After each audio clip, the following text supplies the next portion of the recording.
धन्यवाद। Shri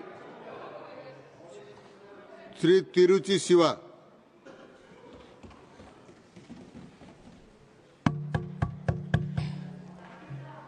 Mr. Vice Chairman, sir, I am standing on behalf of the DMK party to oppose this bill.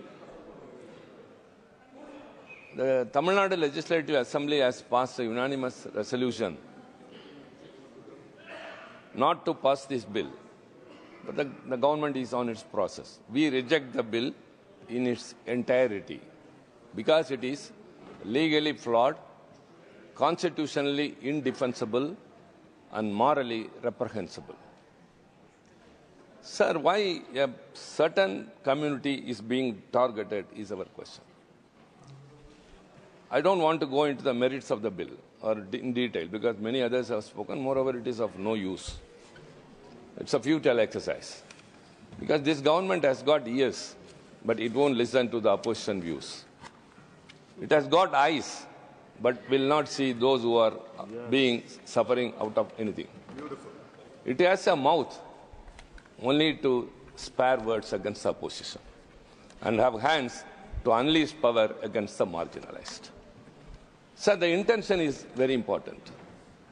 They say that it is only administration purpose. No, it is not so. It is not reform. It is to control and to take over the administration of a certain community who have got charitable endowments and they involve in religious activities. Intention is malified and so deplorable. Sir, we repose our confidence in one thing. When I am not going into the merits of the bill means not that I don't want to spend my time on that. We think we are very strongly believe that since it is anti-secular and ultra-virus of the Constitution, the solution is 5 kilometers away. The Supreme Court is there to strike down. If at all it is legislated or passed, it will. We are very certain about it. Sir, it is not all evasive arguments we are making or accusations against them. The government says often, Sabka Saath, Sabka Vikas. I rely upon him. He gave the translation. Together with all and development for all. But they have a different policy for Muslims. Exclusion, marginalization, and dispossession. Sir, this furthers and deepens the sense of alienation and insecurity in the minds of the Muslim community in this country. Yes. Sir, one has to realize this is a sad day. We have to say that because the Muslims across the country are waiting what is going on in this house. Sir, I would like to remind once again, the Constitution has assured them of many fundamental rights, but they are all totally deprived during this regime. I have many a time told, sir, in the year 1947, during partition, Muhammad Ali Jinnah, who was the founder of Pakistan, said that I have formed a country for the Muslims. All Muslims come to Pakistan. But the Muslims in India said, we are Muslims, but India is our nation. Yes. Have they not contributed for the development of our country? Are they not in the military? If at all India is now an atomic power in the world, it is because of Dr. Abdul Kalam. If Aditya 1 is a success that has gone to the sun and sending informations, it is because of one Shahi from Sengotai, an Islamic girl, who is the director of that. There are many such instances. I don't want to say all those things. So we can very clearly understand the government is very keen in pushing the bill to be passed. So we have proposed some amendments. It is not of technical corrections, but to safeguard against a grave injustice to a section of the people in this country. Sir, we are afraid that once again and again, blows are being given to the secular thread of this nation. The framers of the Constitution debated elaborately. No other constitution in the world debated for 3 years. They debated every aspect because India is a multilingual, multi-regional, multicultural and multi-religious country. So this country cannot be for one. But this government is advocating for one language, multilingual, they don't accept. They advocate for one culture and one religion, that cannot be accepted. See, we are all very much close and affiliated with each other. Sir, earlier my friend Derek often used to raise a concern that the bills referred to the committees are decreasing day by day. And last year he said that is 1.4% or something. Now we don't want even that, sir, because we are experience says that no use of going to any committee. The example is the Joint Parliamentary Committee on the Amendment Bill 2025. My Tambi, Muhammad Abdullah, yes, he is my Tambi, I am his Anna. He is a Muslim, I am a Hindu. He is my younger brother, I am his elder brother. Mr. Syed Nazim, Nadimullah, who spoke, all were in the committee. And the Parliament Minority Affairs Minister yesterday spoke, and today also is repeatedly telling 248 stakeholders appeared before the committee. But how many recommendations you have included in your report? None of them. All the recommendations which have been given by the opposition side members have been disregarded, and whatever the ruling faction have given, the members in majority, they have been adopted. So the JPC, in the exercise it went on, what for we sent it to the Joint Parliamentary Committee? Because we should have a good outcome. The scrutiny will be more elaborate. Because the Parliament, because of the consent of time, every party will be limited. Whereas in the JPC or Standing Committee or Select Committee, all parties are equal, and so they can contribute as well as the stakeholders can come. The stakeholders came. The members who participated gave their views. Repeated meetings, sir, but outcome was nothing. Even the dissent note was not first accepted. Only after raising it in the House, it happened so. So, the constitution of a JPC also did not serve purpose. And now it has been passed there and here also, because of your majority. Yes, go ahead. How long you will be going ahead like this? There will be a time to put a full stop to everything. Sir, it's the right time, I should recall. On August 18, 1947, Eid was celebrated across the country in independent India, that is 3 days after the country attained independence. The eastern and western parts, because of the partition-related violence, thousands of Hindus, Muslims and Sikhs were being killed. In that situation, there was an apprehension whether Muslims will be able to celebrate Eid. On that day, that is on 17th of 1947, August, in Kolkata, Mohammedan Sporting Club, it's a very big ground, there, Mahatma Gandhi and 4 to 5 lakh people, both Hindus and Muslims, participated in that. Gandhi delivered a short speech by saying in the beginning, my first duty is to wish Eid Mubarak to all those Muslims who are present here. There was a time when both the Hindus and Muslims embraced each other on this day. I must confess, Gandhi proceeded to add that after many years, I am witnessing this scene. He said the members of the Muslim League, National Guards and Congress volunteers present in large numbers and expressed fond hope that the unity of people of diverse faith on that occasion would be everlasting. And he remarked at the end, I will never be able to forget the scene I have witnessed today. But what is going on today, sir? I am very painful to say this. 2025 Eid. The government which is ruled, Haryana state government which is ruled by the BJP, they have removed Eid, the festival, from gazetted holidays to restricted holidays. If it's a gazetted holiday, all firms will be closed. There will be a festival mood. Whereas if it's a restricted day, holiday, only those who will be interested will have holidays. Why, sir? Why this discrimination? So also in Uttar Pradesh, what it happened?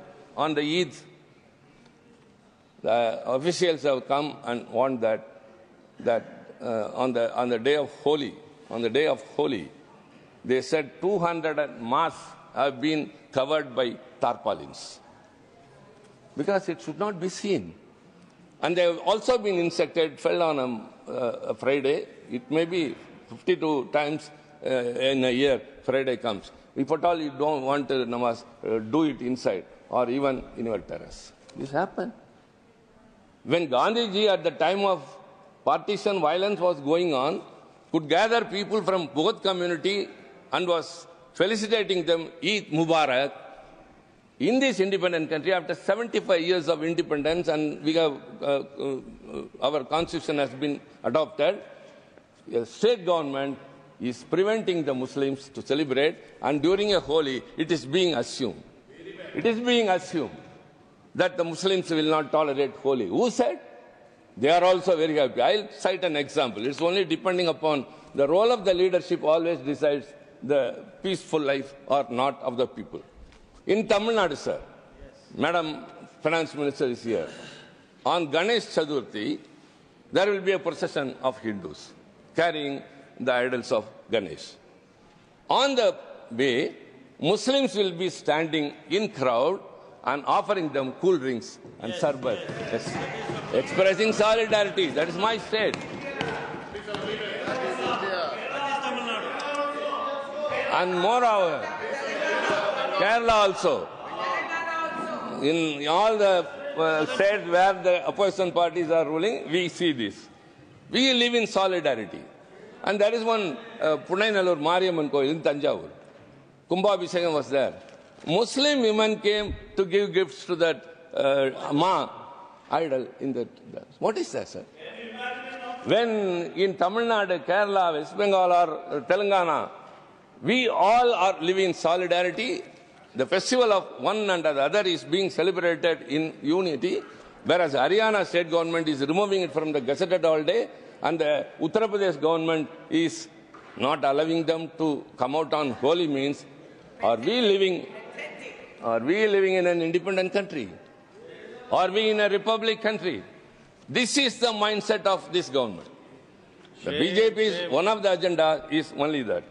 Sir, these are all things I say with pain only. And 2004 Human Development Report on the theme of cultural liberty in today's diverse world has very clearly said that modern India is facing a grave challenge to its constitutional commitment to multiple and complementary identities, with the rise of groups that seek to impose a singular identity on the country. This is a report, sir. When everything should be equal, but it's so. Sir, Dr. Ambedkar, whom we call the father of our Constitution, who was the chairman of the drafting committee of our Constitution, on December 2nd, 1948, during a lengthy discussion on Article 13 of the draft Constitution dealing with the fundamental right to profess any faith, referred to the Uniform Civil Code. That is awaiting. The Uniform Civil Code, that is your next thing you are going to take in your hands. Now the Muslims are affected. After the UCC, now some of the states which are ruled by BJP have already adopted it. When you bring it here, the Christians, the Sikhs, the Parsis, I'm not going. He spoke about that when he was speaking. When he was speaking on that, I am telling that it would be a if I read. Excuse me, Bhupenderji, you are well informed, I know. When I am reading out, I am quoting. He said that no government can exercise its power in such a manner as to provoke the Muslim community to rise in rebellion. It would be a mad government if it did so. Yes. Civil sanity Dr. Ambedkar. And while talking about the idea of parliamentary democracy, as a democracy of majority, in his address at the Siddharth College Students' Parliament, Dr. Ambedkar said, "It is true that in our legislation, there is a rule that all questions shall be decided by a majority. But I could ask you to be very careful about that principle. It is one of the most dangerous principles that we have got." We are seeing that. Because of the majority this government is having, you are not doing anything good to the people. You don't consider everyone equal. As, what is that? Sabka साथ सबका विकास. Sabka Saath, Sabka Vikas. Like that, you don't see that. You say in every place, Vasudeva Kudumbakam. No, not in practice. You have a partisan eye, discrimination, exclusion. When these are being faced by one section of this nation, what is their future, sir? So, Ambedkar further went, sir, the majority rule has been admitted merely for reasons of convenience. But for God's sake, do not write that principle too much. You will create great deal of difficulties. Yes, we are facing it. He is a foresighted leader who has said that you will create great deal of difficulties. In a certain sense, the rule of majority is the wrong rule. Majority can be, but how it is being used? The majority in committees, they uphold whatever they want to. The parliament enacts whatever they want to. So, majority is not the rule against the minority. It has to embrace everyone. So, the people in this country, believing that it is a secular nation and we can live safely, and they have not resorted to any nation which pronounces or practices their faith, they believe that India is one and that is our motherland. Is it not the duty of this government? Ambedkar has argued that in a parliamentary democracy, minorities must always be won over, never to be dictated. One means not by a war, as it is being raged now. It should be by way of convincing. So he said, develop the art of public speaking and persuasion. So people's mind can be converted, changed, but not in any other manner. Sir, I am running short of time. Before you ring the bell, Sardar Patel. I am not going to ring. To Thank speak. you very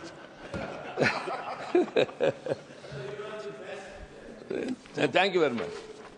Sir, the bill which you proclaim to be, we have given some amendments which will say all about those things. The imposition, composition of the Central Waqf Council and boards to include non-Muslim members. Many others spoke that neither HRNC, Hindu Religious and Charitable Endowment, or Gurdwara, no other community or religion has another community. Why only in this? There are many such things. So I would say that the tallest statue you have raised for Sardar Patel, I have got great reverence for him.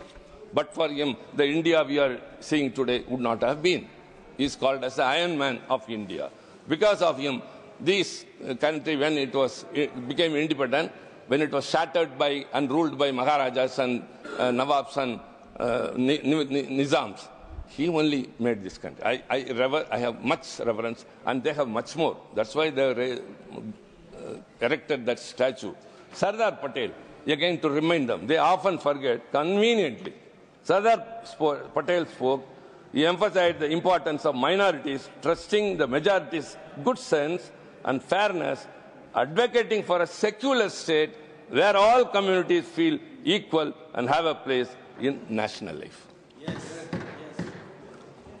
Ma'am, you are here? Let me quote one Tirukkural. One of your favorite Tirukkural. Allal Puttu. Aatradu. அழுத கண்ணீர் அன்றே செல்வத்தை அழிக்கும் ஜெயிக்கும் படை. Sir, the tears that roll out of the people who suffer under a tyrannical rule, it will become flood and will dethrone the government. The tears of the minority. Tiruchi Shiva, please allow you. Ma'am, please. Yes. The tears of the minority community people in this country, especially today Muslims, tomorrow it will be Christians, tomorrow any other minority community, because of this government's approach, attitude, and all the steps you make, those tears will become flood and will wash away your government. Thank you very much. धन्यवाद माननीय मंत्री जी. I'm sure Tiruchi Siva wouldn't mind it.